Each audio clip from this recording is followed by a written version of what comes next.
All right, welcome back to World History 2, Unit 9. So we finished off with Napoleon and the Congress of Vienna really changing up the shapes and geography and the borders of Europe. So now Europeans are going to try to race to see who's better for superiority. So at one point we had the Spanish that dominated Latin America, so they were the superior European nation in terms of resources. The English had their big moment after the English Civil War and huge empire. The French had their Napoleonic Empire. The Holy Roman Empire was very influential with the Habsburgs, but now it's a race to see who can now be the top dog. And that's going to lead to militarism and industrialism. Who can have the best country the quickest? And that's the resources. So imperialism. So they're going to take their turns to go to Africa and imperialize. Not only that, they're going to try to imperialize and take over parts of or take over resources because that's a big thing for them. So the Industrial Revolution is going to begin here in England, and it's going to take part also. You got England, it's going to happen in Germany primarily, and the United States. Today, still three of the most industrialized nations in the world, and of course, big players in World War I and World War II.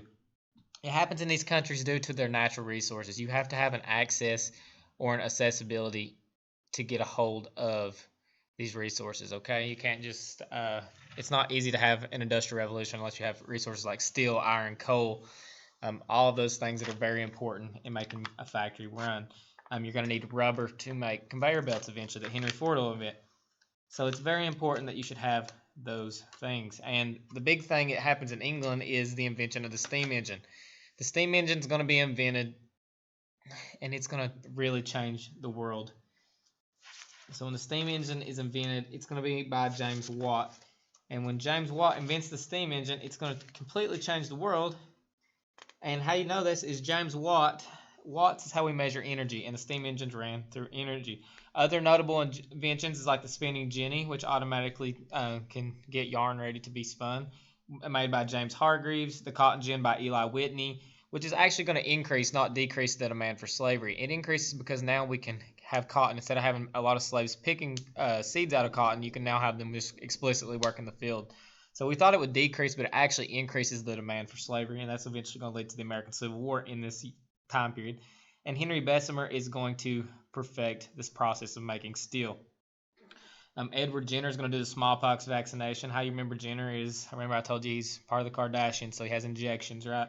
And discoverer of bacteria is Louis Pasteur. But it's going to be based on the cotton, iron, steel, and it's going to lead to the British enclosure movement.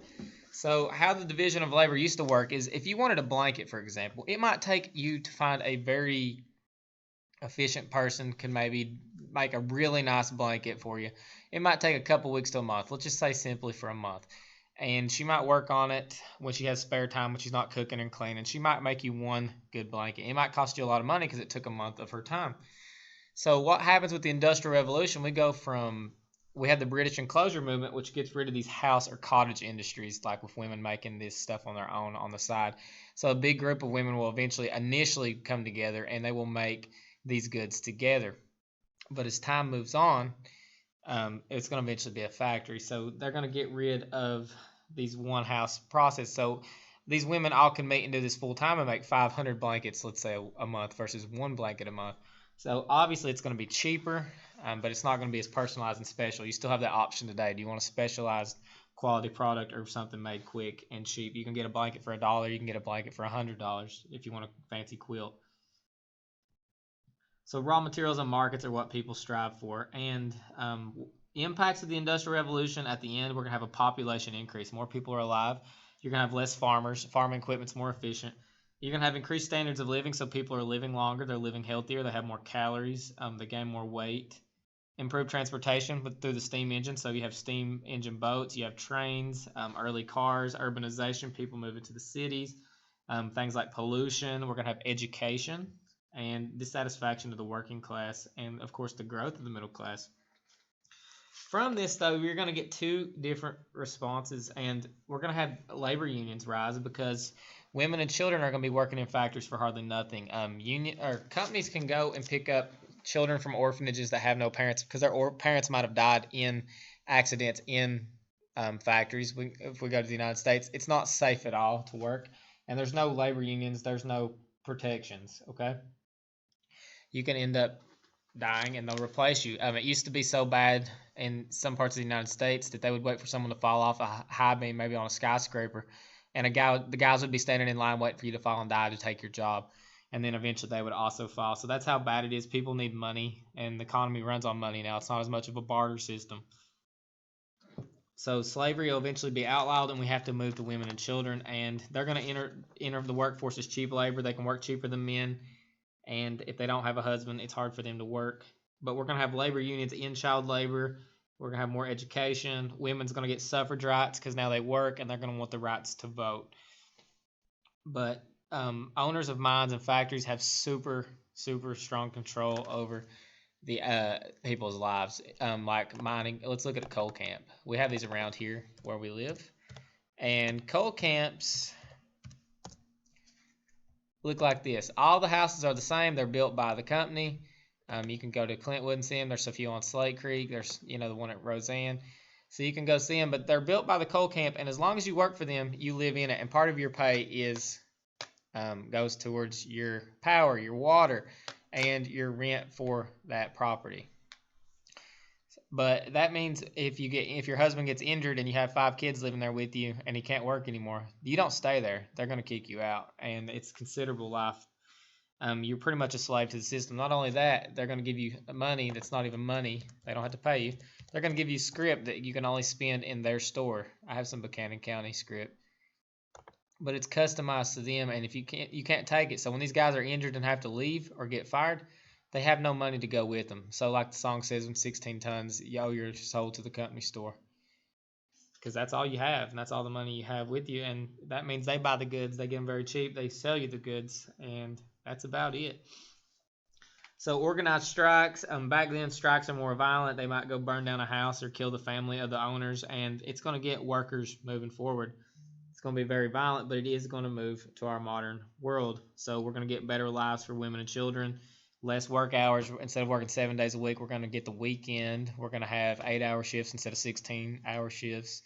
We're going to have unemployment. We're going to have disability. We're going to have protections that protect the people. And that's going to come from these people sacrificing their lives during this very harsh time of industrialization. Initially, very, very bad. And we have 2 political philosophies. We have capitalism, Adam Smith, and we're going to have communism. So with Adam Smith, he is a Scottish philosopher, and he writes a book called A Wealth of Nations. And he writes about making pins for shirts, the little flower pins.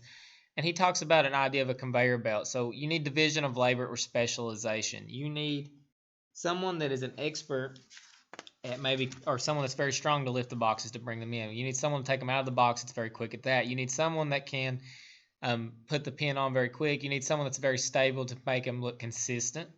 And you need to have those people do that. So Henry Ford takes this with his line too, and that's why a lot of guys get bored and quit with his work. Is if you're good at putting on steering wheels, that's what you're going to do for 8 hours or 12 hours a day for Henry Ford. And that's why he has to do a bigger pay, like the $5. And that's another thing labor unions do is minimum wage, because people would compete to fight for the lowest wages so they could have that job. But with capitalism, we have market competition. If I want to open a flower stand and the guy on the other side of the road wants to open a flower stand, people can choose to go to my flower stand or go to his. Do I have a better quality that people are willing to pay more for that quality? Does he have a cheaper price? That's why they go to him. Do I sell something he maybe can't get or cannot perfect? So capitalism is all about specialization. What can I do better than the other guy that does the same thing?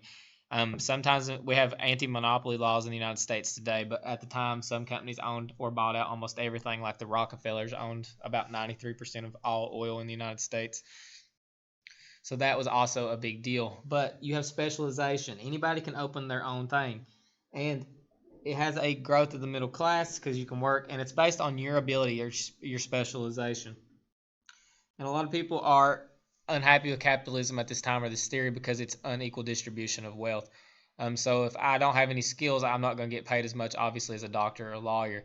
So on the opposite end, you have Karl Marx and Frederick Engels that writes Das Kapital and A Communist Manifesto. And with these guys and their philosophies, they say that we should have equal distribution of wealth. So a shoe shiner should be paid the same as a doctor or a teacher. And the problem with this is there's no incentive. So one time in the Soviet Union, when communism finally does go to the world, right now at this point in history, it's just a theory.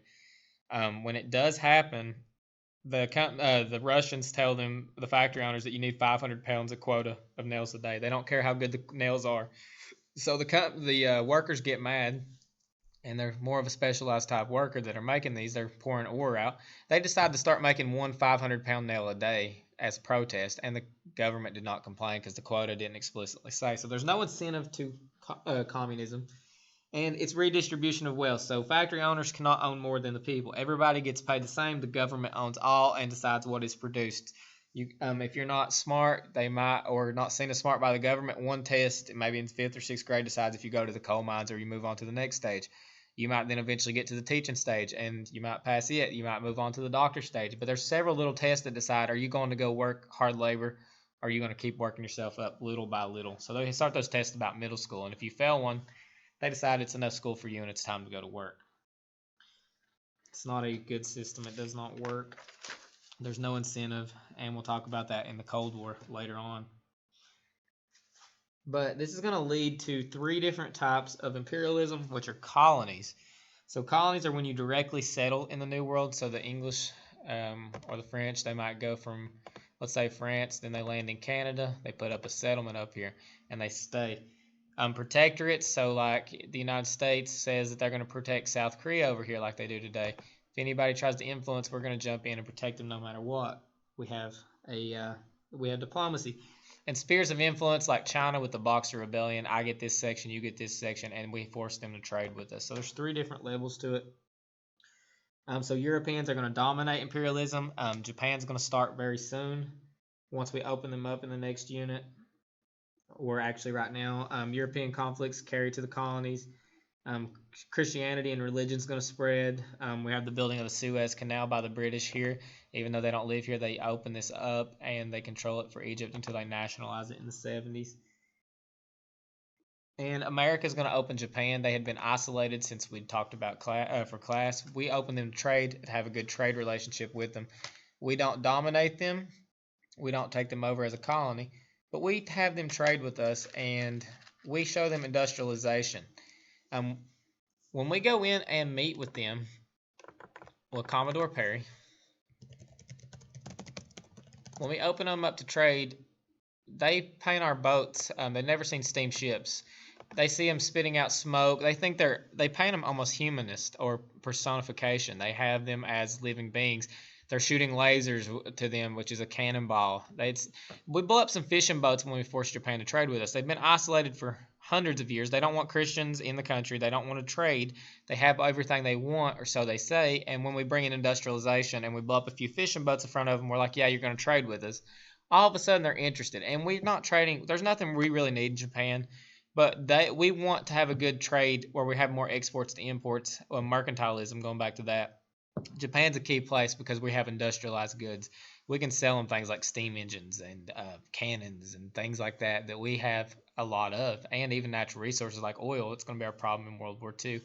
Commodore Perry is going to be the guy that opens it up, which is right there.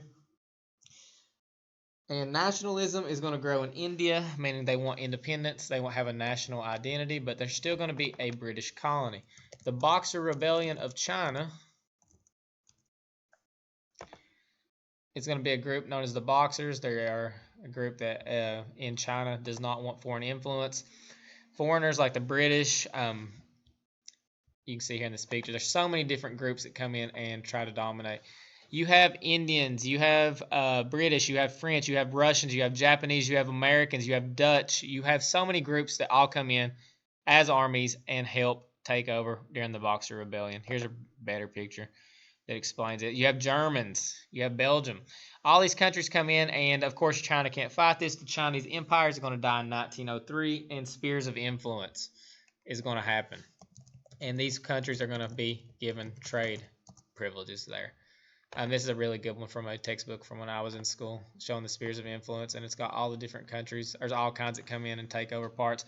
For example, Britain has Hong Kong till the 90s, and they're going to force trade. And that's one reason China's going to go to communism and really not like Japanese and the United States, because we're going to influence and imperialize China because we want them to trade. We also do the Opium Wars where we bring opium and drugs in. Well, more not really as us as much, but the British are going to spread those drugs and have people addicted and try to run a monopoly on it because they know people will need it once they're addicted. So that's a big key thing in imperialism is we start to sour relationships with the world by imperializing. And imperialism shifts from the North and South America, which we talked about the revolutions, it shifts from Africa and Asia. So we'll talk about that a little bit more as we move forward into Unit 10.